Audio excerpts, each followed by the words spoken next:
ओम शांति। तिरंगा ही हमारी आन है, तिरंगा ही हमारी शान है और तिरंगा ही हमारे भारतवासियों की पहचान है। जब भारत आज़ाद हुआ था, वीरों ने अपनी कुर्बानी दी थी, तभी भारत आज़ाद हुआ था।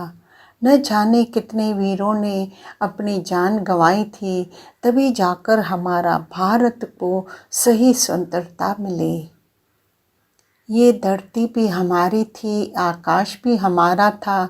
एक समय था जब भारत एक सोने की चिड़िया कहलाता था।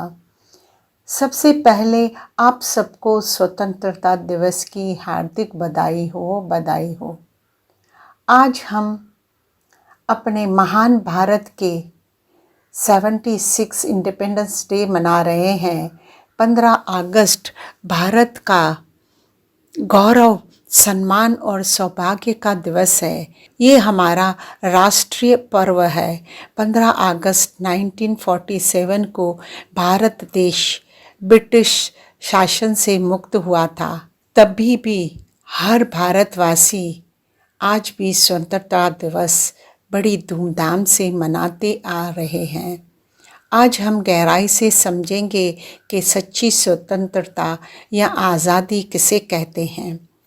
आज हमने देश को तो आज़ाद कराया, पर क्या हम अपने रिश्तों के जाल से आज़ाद हुए हैं? हमने तो सिर्फ बाहरी स्वतंत्रता पाई है, पर अभी आगे तरक्की करने के लिए हर देश नागरिक को मिलकर सही स्वतंत्रता पाने की मेहनत करनी पड़ेगी। तो वो कौन सी है? हो मन के हारे हार है, मन के जीते जी पंख में होवे कमल, फिर भी वो गाए आजादी के गीत।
सही सच्ची स्वतंत्रता 6 प्रकार से होती है। एक है शारीरिक, दूसरी है मेंटल, तीसरी है आर्थिक, चौथी है संबंध संपर्क, पांचवी है प्राकृतिक और छठी है गुरु। अब इन सभी बंधनों से अपने आप को आज़ाद करना पड़ेगा, तभी हम सच्ची स्वतंत्रता मना सकते हैं।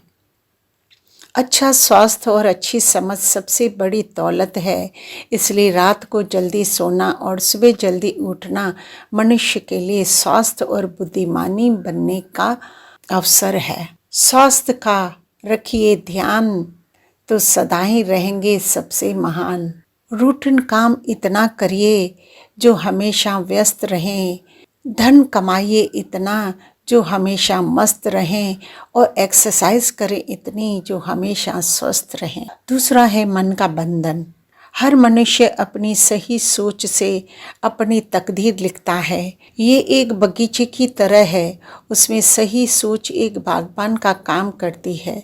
सोच का प्रभाव मन पर पड़ता है और मन का प्रभाव तन पर पड़ता है।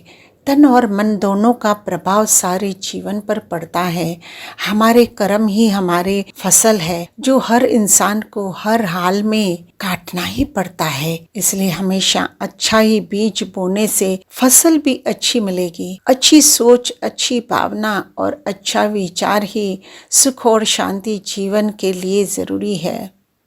असली पूंजी और सुंदर होते हैं हर इंसान के कर्म, उसके विचार, उसकी वाणी, उसके व्यवहार, उसके संस्कार और उनके चरित्र। तीसरा बंधन है आर्थिक यानी फाइनेंशियल। इंसान कहते हैं मेरे पास दौलत आ जाए तो फिर मैं कुछ करके दिखाऊंगा, और दौलत कहती है कि कुछ करके दिखाओ तो मैं आऊँगा। बचत करने वाले चिंता नहीं करते जब भी आती है दुनिया में मंदी। अगर कमाई अच्छी न हो तो महंगी ख्वाहिशों पर लगा दो पाबंदी। इंसान के बहुत सारे आर्थिक समस्याओं का समाधान तभी पॉसिबल है जब खरीदते समय अपनी पसंद के साथ साथ ज़रूरत और पॉकेट पर भी विचार करें। चौथा बंधन है संबंध और संपर्क में आने वाले। संबंध कभी भी जीत कर नहीं निभाए जा सकते। संबंधों की खुशहाली झुकने और सहन से बढ़ती है। दूसरों के मन पे राज करने के लिए कभी कभी हारना भी पड़ता है। ये कला सीखनी पड़ती है। संबंधों की गहराई का हुनर पैरों से सीखिए। जड़ों पर चोट लगते ही शाखाएं सूख जाती है। संबंध बड़े नहीं होते, उसे निभाने वाले बड़े होते हैं। संबंध जोड़ना एक कला है, लेकिन संबंधों को निभाना एक साधना है। संबंध रिश्ते प्यार और स्नेह और एहसास का मिश्रण है। मैंने सीमेंट से सीखा है, जोड़ने के लिए नरम होना जरूरी है, जुड़े रहने के लिए थोड़ा सख्त होना जरूरी है। पांचवा है प्रकृति, जिसमें दो बातें आती है। एक है बाहरी 5 तत्व कुदरत, और दूसरे हैं अपने शरीर की प्रकृति, अपना स्वभाव और संस्कार। प्रकृति ईश्वर की सुंदर रचना है, जिसे उन्होंने हमें एक अनमोल उपहार के रूप में आशीर्वाद दिया है। हवा, पानी, सुंदर वन, हमारे अमूल्य धरोहर। अपनी जान से ज्यादा करे प्रकृति का कदर। प्रकृति से ही मानव का संपूर्ण जीवन का आधार है। अभी हमारी पहली लड़ाई है अपने 5 विकारों से, असुरों से, इसलिए उसे सन्यासियों ने भी छोड़कर भाग चले। हमें भी इन असुर अवगुणों को छोड़ने की मेहनत करनी पड़ेगी। रहना तो घर गृहस्थ में ही है, पर असुरी स्वभाव और संस्कारों को छोड़ पवित्र बन जीवन मुक्ति की भारी प्राप्ति करनी है। विकारों को विचार से तोड़ने का नाम है जिंदगी। विचार को श्रद्धा प्रज्ञा से जोड़ने का नाम है जिंदगी। इन 5 विकारों को छोड़ने का नाम है जिंदगी। पानी के बिना नदी बेकार है, अतिथि बिना आंगन बेकार है, प्रेम न हो तो सगे संबंधे बेकार है, और जीवन में गुण न हो तो जीवन ही बेकार है। छठा है गुरु। गुरु भी हमें सोच समझकर परख कर जरूर करना है। अज्ञानता मिटाकर ज्ञान की ज्योति जगाकर दिया ज्ञान का भंडार। हमें किया भविष्य के लिए तैयार।